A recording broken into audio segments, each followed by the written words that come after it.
At this point, I'm hoping you've got a firm grip on how economists think about money, how banks work, what a central bank is, and how a central bank has the power to expand or contract the supply of money in an economy. What we now want to do is talk about how monetary policy is actually conducted, how monetary policy actually pursues the four main goals of overall macroeconomic policy. That is, the goals of lower unemployment, lower inflation, economic growth, and a sustainable balance of trade. We also want to talk about some other possible goals of monetary policy, like whether monetary policy should pay attention to the possibility that bubbles are occurring in financial markets, a term we'll talk about a little more later on. Now, I'll just say up front that monetary policy can have effects on the trade balance, but those primarily happen through the exchange rate. So I'm going to defer this discussion of exchange rates and monetary policy and the balance of trade until the exchange rate lecture, which is lecture 34. A first possible goal of monetary policy is to help reduce cyclical unemployment. And monetary policy could accomplish that goal by helping to make recessions shorter.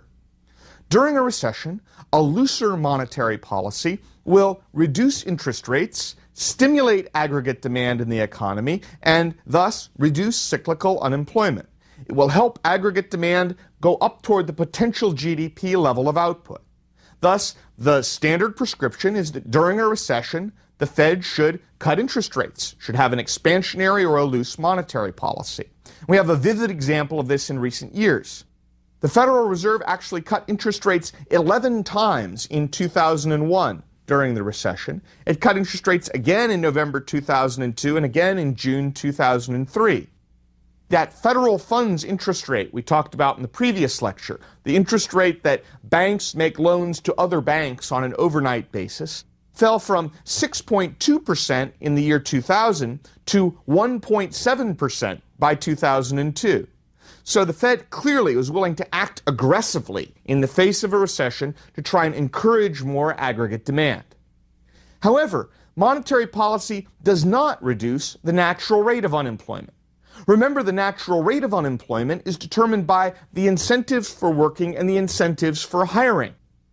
Cyclical unemployment is due to recessions. The natural rate of unemployment is due to the outcome of supply and demand for labor.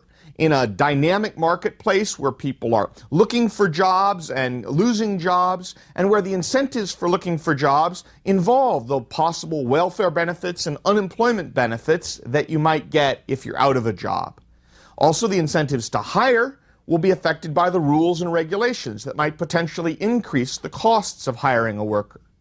So when an economy is at or near potential GDP, at a situation where the natural rate of unemployment is basically all the unemployment that remains in the economy because cyclical unemployment is down to zero or almost zero, monetary policy can't do anything to reduce unemployment further. So monetary policy can go after cyclical unemployment, but it can't go after the natural rate of unemployment. A tighter monetary policy can fight inflation. It can fight inflation by raising interest rates and reducing aggregate demand in the economy. Let's walk through this in a little more detail. Tighter monetary policy fights inflation by reducing the amount of money supply that's out there in the economy, reducing the willingness of banks to lend. As that happens and there's less loanable funds in the economy, the interest rate is going to be higher. A higher interest rate means less aggregate demand, less borrowing for things like cars and houses and plant and equipment by industry, and that means fewer dollars chasing goods and a lower inflation rate. A classic example of this would be the U.S. economy in the late 1970s and early 1980s.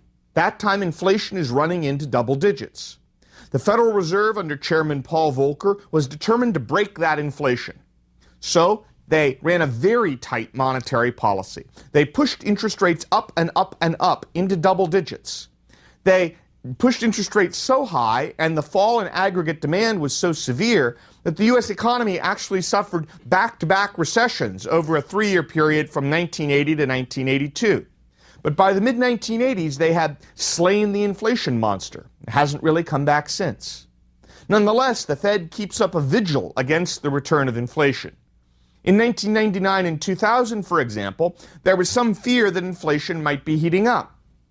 And the inflation rate sort of crept up from 1.6% in 1998 to 3.4% by 2000.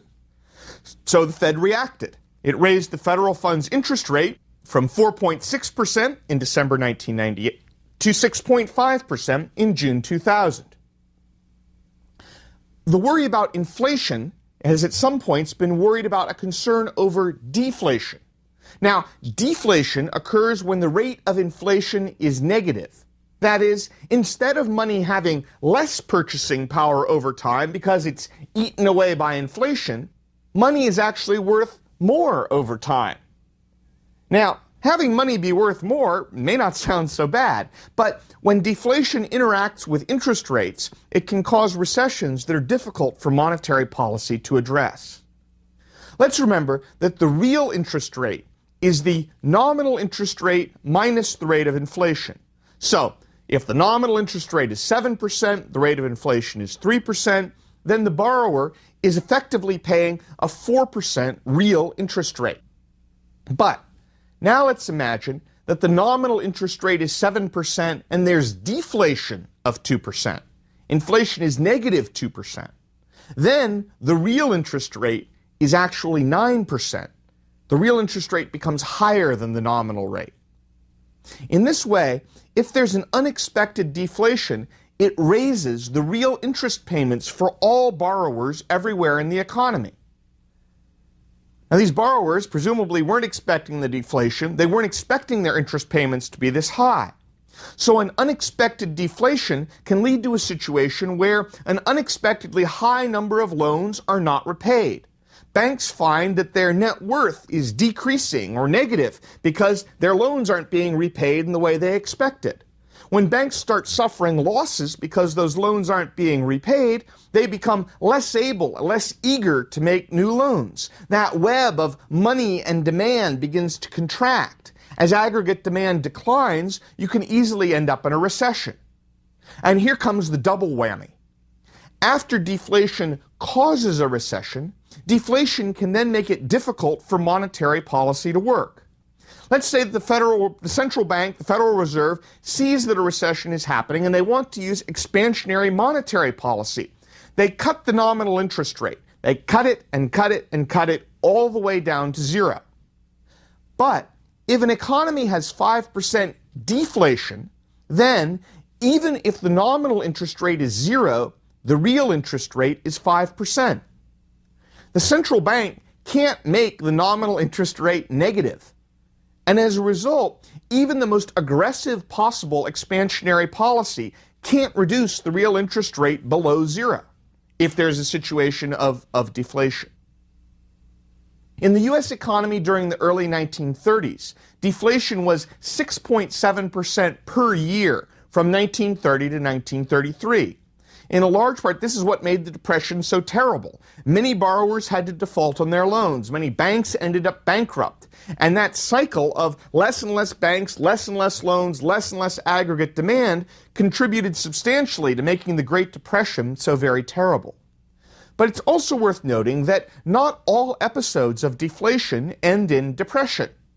Japan, for example, experienced deflation of slightly less than 1% per year from 1999 to 2002.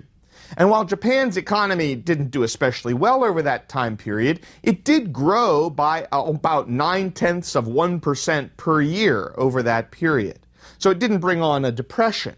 Indeed, there are even some historical examples of deflation coexisting with rapid growth.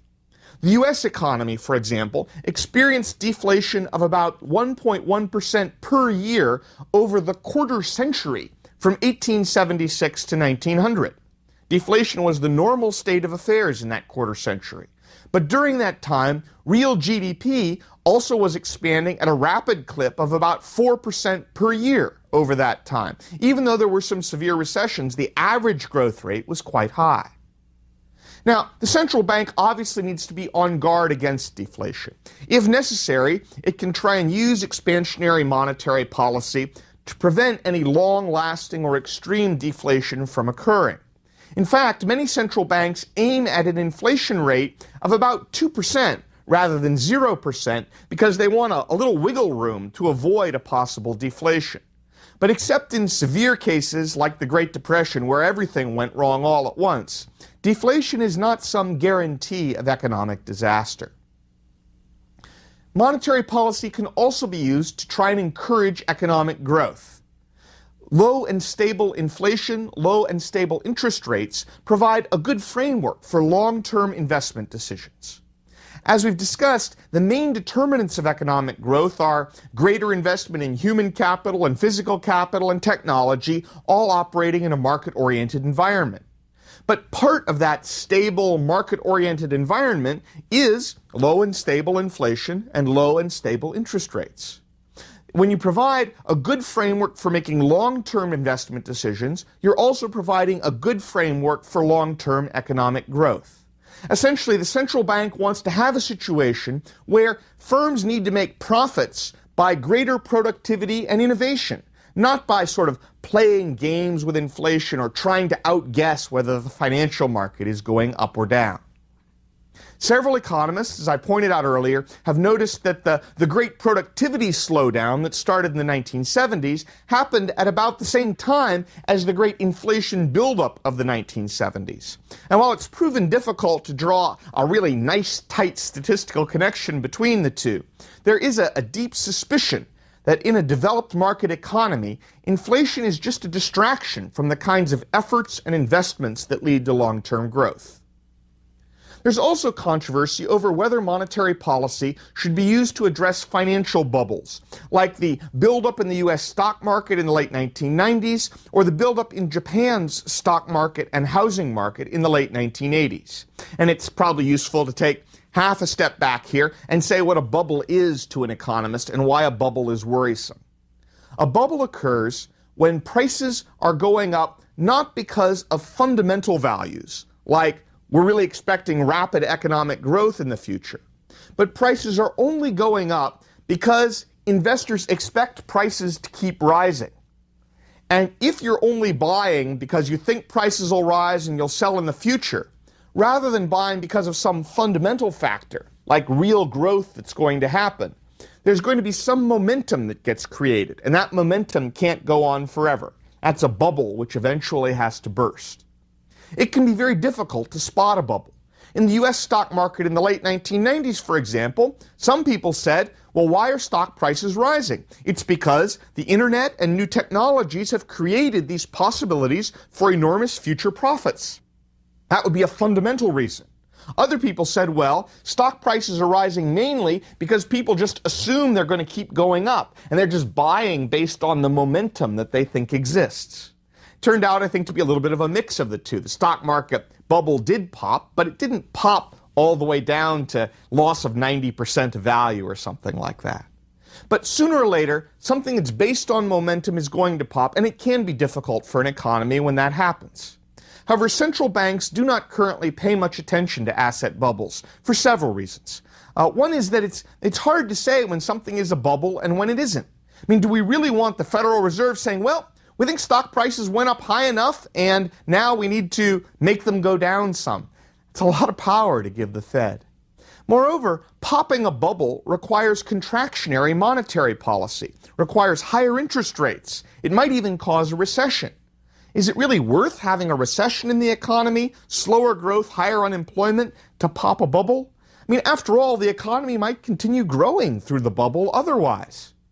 If the bubble pops and it seems like there's a recession, as happened in the U.S. economy in 2001, then the Federal Reserve can use monetary policy at that time to fight the recession. It doesn't have to try and pop the bubble in advance. So, in general, central banks have steered away from that task, but some people think they should be more aggressive. When we did fiscal policy, we talked about a difference between automatic fiscal policy and discretionary fiscal policy. There's a similar policy dispute that goes on with monetary policy. Given these goals of monetary policy that I've talked about, should monetary policy be conducted at the discretion of the central bank, or should it be guided by specific rules? The case for discretionary monetary policy is that the economy is unpredictable. Different problems come up. Sometimes there's unemployment, recession, sometimes there's inflation, maybe sometimes there's even deflation or an asset bubble that looks unsustainable. There can be exchange rate issues we'll talk about in a later lecture. The central bank has experts who study these issues 24/7. So the argument goes the central bank should have the flexibility to diagnose the problem and to react to it as it sees fit. But discretionary monetary policy has some practical problems. There are time lags, risks of overshooting, and what we call the problem of pushing on a string. Let me talk about those in turn. The time lag problem is, remember, monetary policy involves a chain of events. A central bank must perceive a situation in the economy, hold a meeting, and make a decision to tighten or loosen monetary policy. That change then has to percolate through the banking system, changing the quantity of loans, affecting interest rates, affecting aggregate demand. Then when interest rates change, businesses and consumers must change their investment levels and their borrowing patterns, and it takes time for these changes in buying power to filter through the whole rest of the economy. As a result of this chain of events, monetary policy doesn't have an immediate effect. Instead, the primary effects of cutting interest rates or raising interest rates are felt sometimes maybe 1 to 3 years in the future, maybe sometimes even longer than that. So, remember, the U.S. had a recession in 2001. The Federal Reserve slashed interest rates. The recession did end in 2001 in the sense that the economy stopped shrinking, but it really took until 2004, almost 3 years later, before employment growth and economic growth really started picking up again in a strong way. So there are time lag problems. A second problem with monetary policy is a risk of overshooting, where monetary policy creates more economic fluctuations than it resolves. Alan Blinder, a Princeton economics professor who served on the Federal Reserve Board of Governors, gives a useful analogy here. He says, say you go to a hotel room in the evening, and the room feels really cold. So what do? You turn the thermostat up a little bit. Nothing seems to be happening. So you want to go to bed, you turn up the thermostat really high, and you go to sleep. Well, you wake up in the middle of the night and your room is like a sauna. I mean, you're just sweating with how hot it is. So you stagger out of bed and you sort of whack the switch on the thermostat. You wake up in the morning and the room is like a refrigerator. It's just icy. Now, what's the lesson there? The lesson is that when things take some time to react, it's easy to go too far. It's easy to push way too far toward heat and way too far toward cold because you're impatient for something to happen. Now, in your hotel room, this isn't a tragedy, it's just uncomfortable. But if the Federal Reserve reacts in that way, and it drives the economy through cycles of inflation and recession and back and forth, that is not a good outcome at all. A third issue is that monetary policy might be better at contracting an economy than at stimulating it. There's an old proverb that says, you can lead a horse to water, but you can't make him drink. Similarly, a central bank can buy bonds from individual banks, so the banks have more money to lend, but the central bank can't force the banks to lend out that money. Maybe the banks think the economy is going badly and they think it's a bad time to be making loans. They are worried a high percentage of their customers might default. If banks want to hold extra reserves and not loan out right up to the maximum, they're perfectly free to do so. You can lead them up to water, but you can't make them drink. In this setting, using monetary policy to fight a recession might not work especially well because the banks don't want to lend out the money that you give them. Japan experienced this situation in the 1990s and the early 2000s. Japan's economy had entered a period of very slow growth, dipping in and out of recession in the early 1990s. By February 1999, the Bank of Japan actually lowered its federal funds interest rate, or its equivalent in Japan, to 0%. And it kept that rate at 0% most of the time through 2003. Moreover, in the 2 years from March 2001 to March 2003, the Bank of Japan expanded the money supply of Japan by about 50%, which is an enormous increase over 2 years. But even this amazingly expansionary monetary policy had no substantial impact in stimulating aggregate demand. Japanese banks didn't want to lend out the money. Central bankers have an old saying that monetary policy can be like pulling and pushing on a string. When a central bank pulls on the string and uses contractionary monetary policy, it can definitely raise interest rates and reduce aggregate demand. But when a central bank tries to push on a string of expansionary monetary policy, sometimes when you push on a string, the string just folds up and becomes limp. It doesn't really have any effect because banks decide not to lend out their extra reserves. Now, that's not an absolute rule that banks can never stimulate an economy, but it can be a concern in certain situations. Finally, it's worth pointing out that a central bank can have different priorities than politicians or citizens. There will sometimes be disagreements over what's most important or how aggressive policy should be. A policy of discretion means the central bank has the freedom to make those choices rather than someone else. Now, this mixture of difficult practical issues, especially the risk of overshooting, has led to some interest in whether we might be able to develop a rule that central banks could follow. Let me describe some of the possible rules. One possible rule for a central bank is that it should increase the money supply by a fixed percentage rate each year, which would reflect the average rate of real economic growth over time. So, if the economy is growing at a real rate of 3%, the money supply would also grow at a real rate of 3% each year.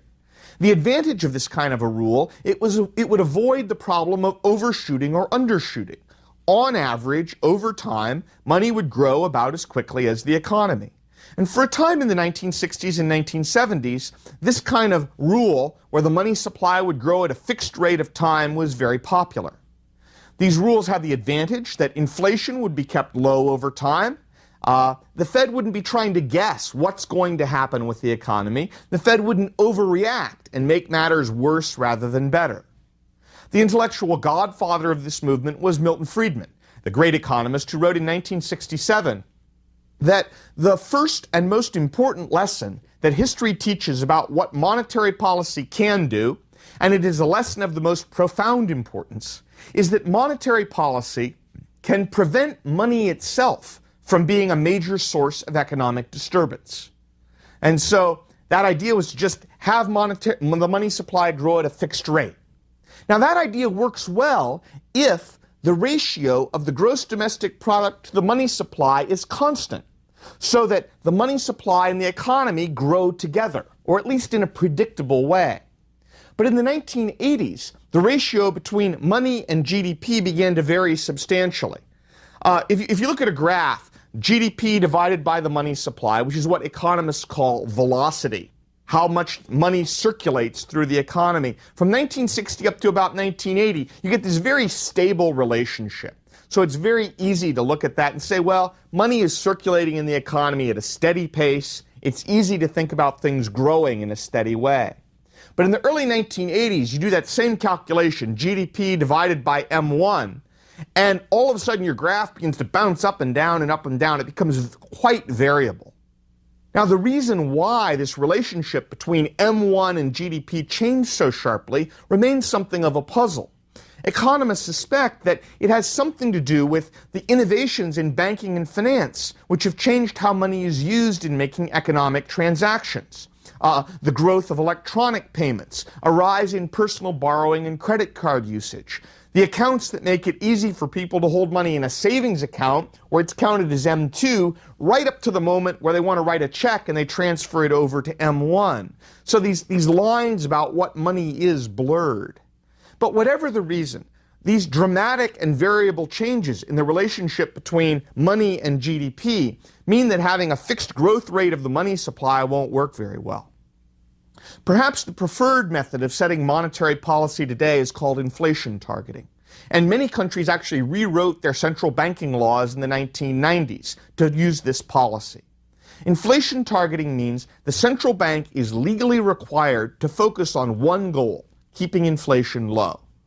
And by the early 2000s, about 20 countries from all over the world, their central banks had a legal requirement to target the inflation rate. Those countries include Austria, Brazil, Canada, Israel, Korea, Mexico, New Zealand, Spain, Sweden, Thailand, and the United Kingdom. Indeed, the legislation that established the European Central Bank, which controls the euro, set price stability as its primary goal and defined it as an inflation rate of 2% per year. Now, the advantage of inflation targeting is that it makes the central bank accountable and transparent. It avoids the risk of some discretionary boom and bust economic cycle driven by the central bank. But under law, the U.S. Federal Reserve is required to pay attention to both unemployment and inflation.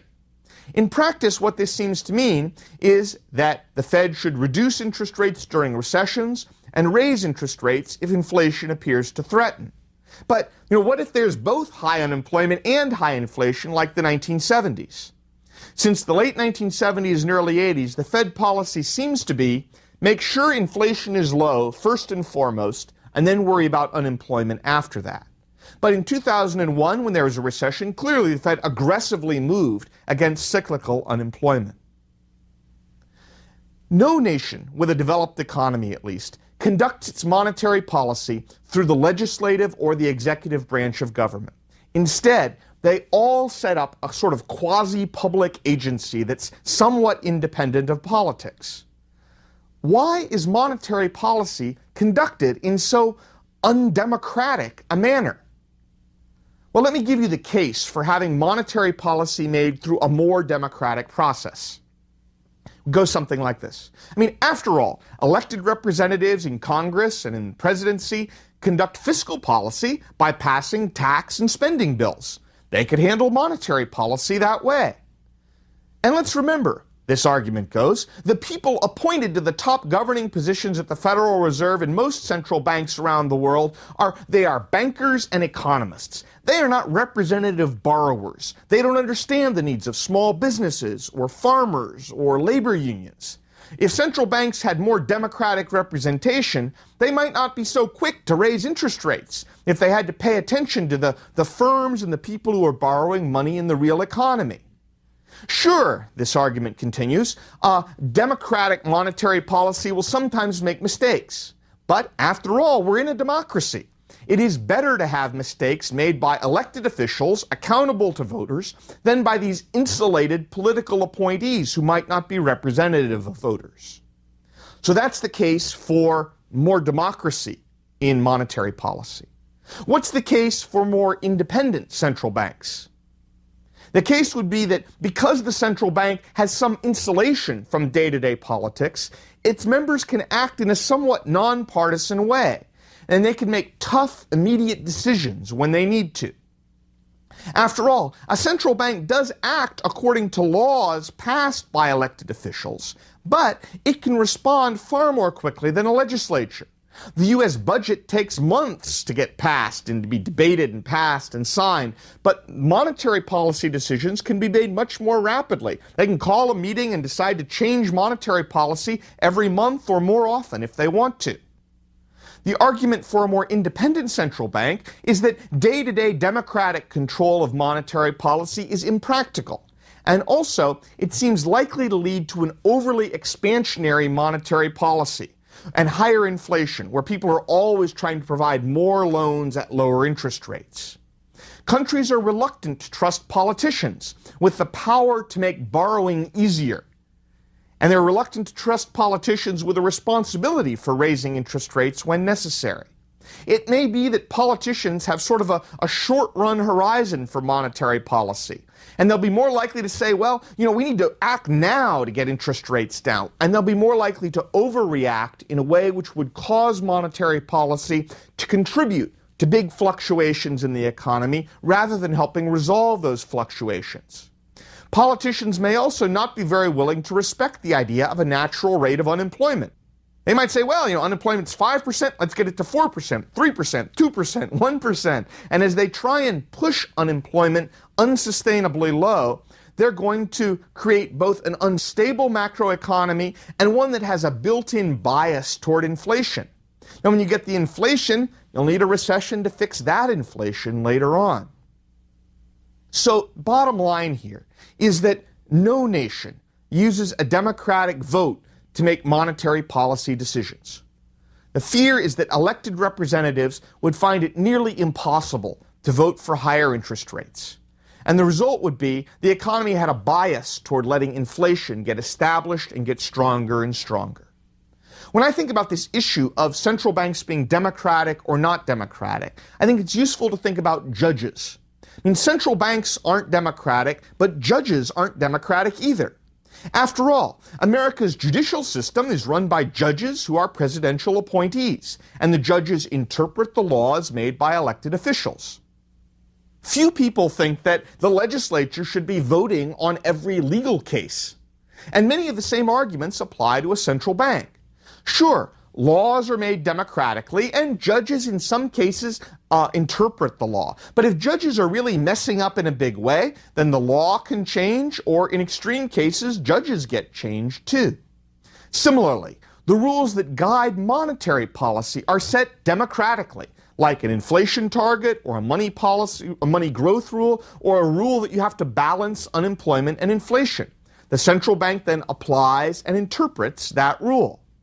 This debate over democratic control of monetary policy isn't going away, but the most common trend in the first decade of the 2000s is countries around the world are moving toward writing specific rules for central banks to follow, like targeting inflation, and then leaving it up to the central bank to achieve that goal, instead of moving toward greater democratic control of the central bank.